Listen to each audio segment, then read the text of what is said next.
Employ या फिर team क्या सोचता है, ये बिजनेसमैन के लिए है। तो सबसे पहला, टीम हायर करने से पहले आपकी जो टीम है ये सोचता है कि मेरा हाई सैलरी रहना चाहिए, मेरी सैलरी ज़्यादा रहना चाहिए। मान लो जाए 20,000 रुपये मैं कमा पा रहा हूँ, मेरे को मिलना चाहिए, नेक्स्ट कंपनी अगर ज्वाइन कर रहा हूँ तो उसमें 25,000 रुपये मेरे को मिलना चाहिए, ये एक्सेप्ट करते हैं।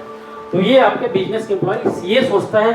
अब ये सोचता है कि कैसे 20,000 रुपये सामने वाला कमा रहा है, सामने वाले को हम देंगे 20,000 रुपये, दूसरी कंपनी में 20,000 रुपये मिल रहा है, तो कैसे हम उसको 18,000 में लेके आए, कैसे हम उसको 15,000 में लेके आए। हमारा माइंड सेट ये रहता है। हाई सैलरी सामने वाले को चाहिए, जो भी कंपनी में वो काम कर रहा है, मान लो 20,000 रुपये कमा रहा है तो उसको 25,000 चाहिए, तभी आपकी कंपनी में आ सकता है। दूसरा, ज्वाइन ओनली बिग कंपनी, बड़ी कंपनी में ही ज्वाइन करना पसंद करते हैं एम्प्लॉय या फिर टीम। आपके पास छोटी ऑर्गेनाइजेशन है, छोटी आपके पास बिजनेस है, तो आपके पास थोड़ी सी डर रहेगा सामने वाले के पास, ये मैं इसमें टिकूंगा नहीं टिकूंगा, ये रहेगा डर उसके पास।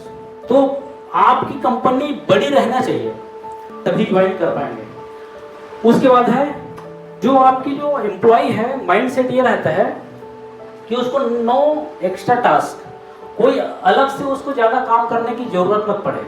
हमारे ये रहता है कि कैसे यार, हम एक सेल्समैन से हम चाहते हैं कि वो फिर वो सप्लाई भी कर दे, एक सेल्समैन हम चाहते हैं कि वो जाके कुछ ना कुछ हम दूसरा हम काम भी करवा दे। हमारा माइंड सेट ये रहता है। तो एम्प्लॉय की माइंड सेट ये रहता है कि एक्स्ट्रा टास्क मेरे को करना मत पड़े, जो मैं जिसके लिए हूँ, मान लो जब मैं सेल्स के लिए हूँ तो सेल्स वाला ही काम करूंगा, अकाउंट वाला हूँ तो अकाउंट वाला ही काम करूंगा, मैं सप्लाई वाला हूँ तो सप्लाई वाला ही काम करूंगा, मैं इंजीनियर हूँ कोई भी कंपनी तो उस इंजीनियर वाला ही काम करूंगा, मैं अगर मान लो किसी की ऑर्डर ले रहा हूं तो ऑर्डर लेने वाला ही काम करूंगा, मैं अगर कॉलिंग वाला हूं तो कॉलिंग वाला ही काम करूंगा। अगर 1% अगर टास्क देते हैं सामने वाले तो सामने वाले का दिमाग जो है बदल सकता है। सैलरी की डेट फिक्स रहनी चाहिए, 5 तारीख होना चाहिए या फिर 10 तारीख होना चाहिए या फिर 2 तारीख होना चाहिए, तो सैलरी का डेट फिक्स होना चाहिए आपकी कंपनी का।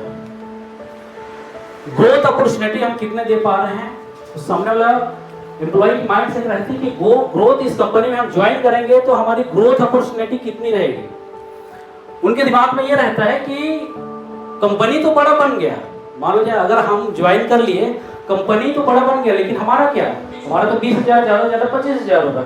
जब तक उनके पास अगर ग्रोथ अपॉर्चुनिटी नहीं देंगे, उनके अगर टारगेट अचीव करने के लिए कुछ ना कुछ आप नहीं देंगे, तो आपके पास वो ज्वाइन करने में घबराता है। बस ग्रोथ अपॉर्चुनिटी लेके आना कि 3 महीने की टास्क आपको ये देना है, 3 महीने आप कंप्लीट करिए तो मेरी कंपनी जैसा ग्रोथ हो रहा है तो आपको भी ग्रोथ मिलेगी। मान लो कोई सेल्स में 1 लाख रुपए कमा रहा है और आपकी कंपनी 1 करोड़ रुपए कमा रही है, आपकी कंपनी 1 करोड़ रुपए कमा रही है, तो अगले साल हो सकता है वो 2 करोड़ रुपए कमाए, लेकिन वो सामने वाले सैलरी वाला पर्सन जो है 1 ही लाख रुपए कमाएगा ना। तो वो समझता है कि कंपनी के ग्रोथ के साथ साथ मेरा भी ग्रोथ होना चाहिए, ये माइंडसेट लेके आता है। और आपके वर्किंग हॉर्स, वो सिर्फ आज की डेट में सिर्फ 8 से 10 घंटा करना पसंद करता है काम को, 8 से 10 घंटा या फिर 6 से 8 घंटा ही आज के डेट में होता है, 6 से 8 घंटा या फिर 8 से 10 घंटा काम करना पसंद करता है। उसको एक्स्ट्रा काम और एक्स्ट्रा टाइम में करना पसंद नहीं है। उसके बाद है कि नो ओवर टाइम, वो ओवर टाइम नहीं करेगा, ओवर टाइम नहीं करेगा, जो एम्प्लॉय की माइंड सेट है। तो ओवर टाइम हम करा लेते हैं, कभी रात को 10 बजे 8 बजे या फिर 12 बजे तक हम काम करवा लेते हैं, इसीलिए वो काम नहीं कर पाता। तो हमको माइंड सेट हमको समझना है, सबसे पहले हमको ना माइंड सेट समझ आना चाहिए। एम्प्लॉय एक्चुअल में समझता क्या है, हमारे कंपनी में ज्वाइन होने से पहले ये सारी चीज समझता है, ये सारी चीज समझता है। तो आपको माइंडसेट अगर क्लियर हो गया तो आप अपने माइंडसेट के हिसाब से, आपके एम्प्लॉय के हिसाब से आप अपनी कंपनी की एसओपी बनाएं।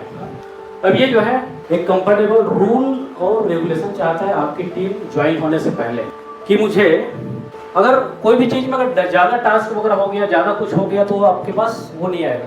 वो समझता है कि अच्छा सा मेरे को समय के हिसाब से अच्छे से काम मिले, समय के हिसाब से अपना घर आ जाऊँ, समय के हिसाब से मुझे ग्रोथ अपॉर्चुनिटी हो, समय से के हिसाब से मेरा ट्रेडिंग हो, समय के हिसाब से हर चीज़ मेरा परफेक्ट हो, समझता है। उनके दिमाग में ये लेके चलता है कि मैं आपकी कंपनी में ज्वाइन होने से पहले, मुझे ज्वाइन होने से पहले क्या क्या मेरे पास रिक्वायरमेंट होनी चाहिए, इतनी सारी माइंडसेट तैयार रहता है आपकी एम्प्लॉय।